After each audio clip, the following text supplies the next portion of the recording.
Ciao a tutti, sono Lion Rob dell'International Roots Movement, questo è DJ Tubet, toaster dei Resistance in Dub e coinvolto in diversi altri progetti.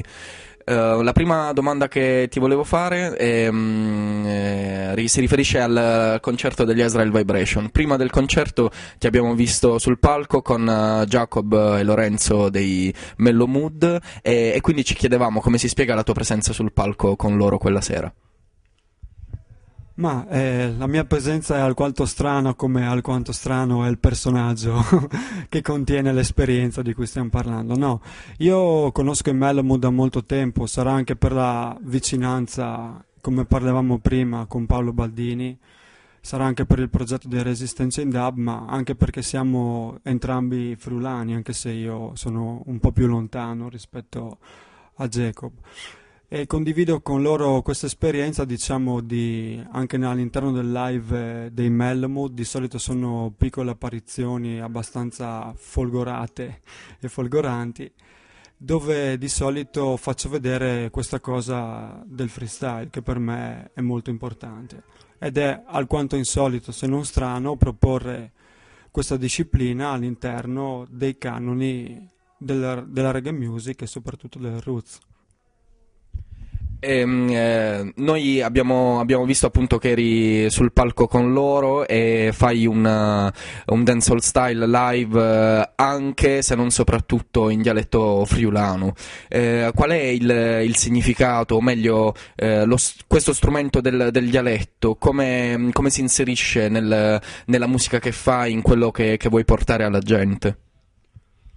Beh, intanto per precisare una lingua come lo è il sardo, come lo è il corso, è proprio una lingua minoritaria. Sono il primo, penso che dalla mia regione, da un paese di 2000 abitanti, porta fuori questa lingua, che non ha niente a che fare col latino, non ha niente a che fare con l'italiano, è proprio una roba a sé stante. E il fatto che ho, diciamo, in quel momento lì un canone più dancehall deriva dal fatto che il freestyle è adattabile al supporto musicale con cui si sta suonando. E il fatto che a me piace la dancehall, come piace anche l'hip hop, come piace il roots e soprattutto il dub.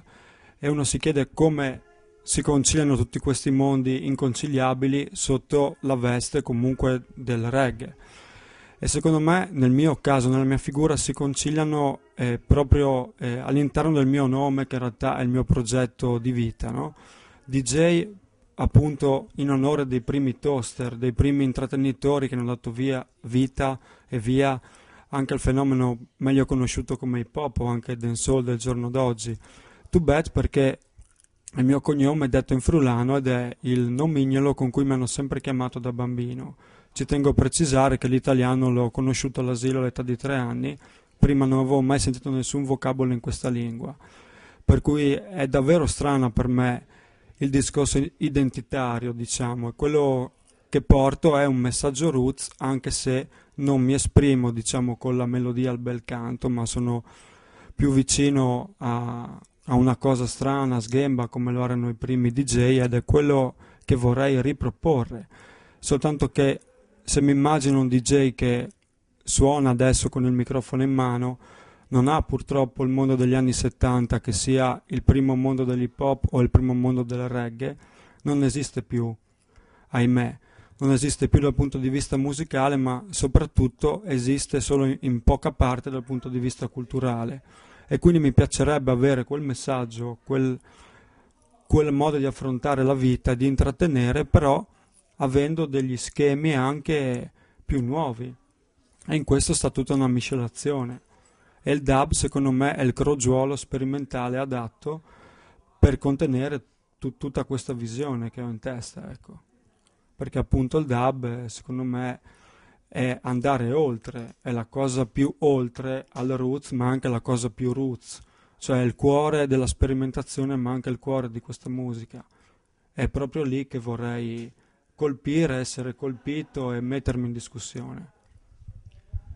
Questa sera siamo all'Ortosonico, loro si fregiano di essere coltivatori di musica, di coltivare musica, e tu vieni da un'esperienza hip hop, fai ragamuffin ma anche dub, quindi che cosa per te la musica può fare nella nostra società attuale? Qual è il ruolo che può avere la musica e quale ruolo ha per te la musica? Che cosa vuoi dire alla tua gente?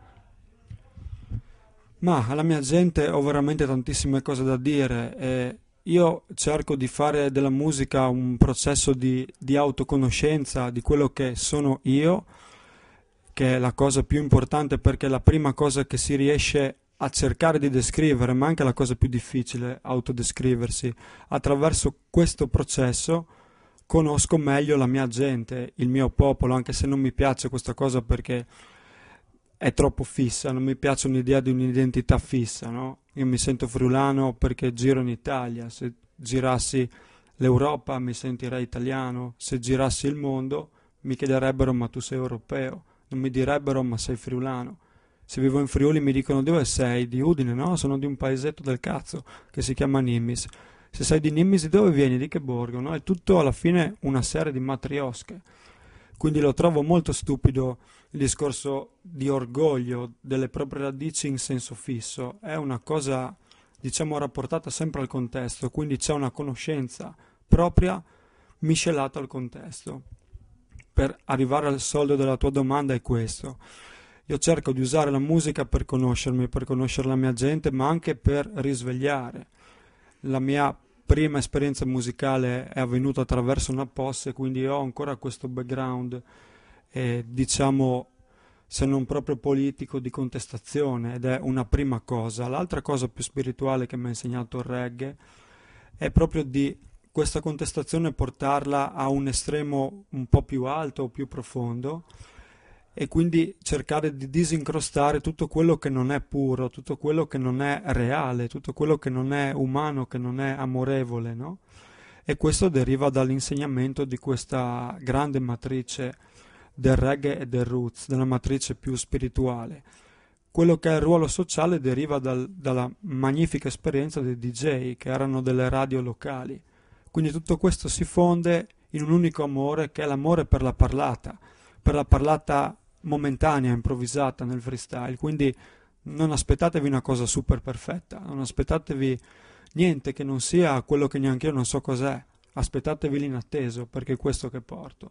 Però un inatteso cosciente e reale, perché la gente che conosco io sono un contadino, un coltivatore diretto anche, quindi ho conosciuto gente schietta che ha un proprio mondo al suo interno, una propria maniera di parlare, ha delle preziosità a cui non si bada, quindi è umile, semplice ma fiera, un po' come quello che ci si aspetta che sia un rasta, o almeno quello che io vedo, anche se non frequento, diciamo, questa, non vorrei dire religione, mi sembra una cosa bruttissima, questa via, questo cammino, ecco, almeno in forma teologica, ecco. Ok, grazie mille a DJ Tubet, soprattutto grazie per quest'ultima risposta e niente, piacere di averti conosciuto, bless up man.